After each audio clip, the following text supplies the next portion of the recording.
Ana matin to chiwo mich no ber nikech kata muma bende wacho ni ng'ama chiwo oyudo mang'eny moingo mochiwo. Koro nyikwara mogi chiwruok to ber. Kendo dwe mar 12 to en dwe mar chiwo. Koro nyaka ichiw kaka ji chiwo be kichiwe kiyudo. Ato bende ng'ato nyalo bedo ni penjo ni nyaka sani ponono iwacho makare ni ng'ato nego bed ni kano omenda kalure kod yuto mare.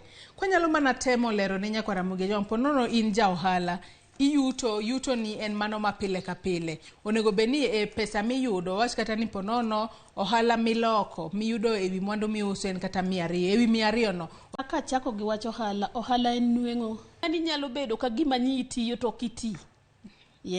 Kapodi menyo nekech ji to menyo.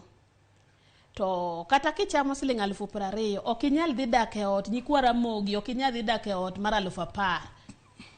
Idak e ot moromo miromo gi pesa ni no. Minyalo chulo rent, inyalo ng'iewo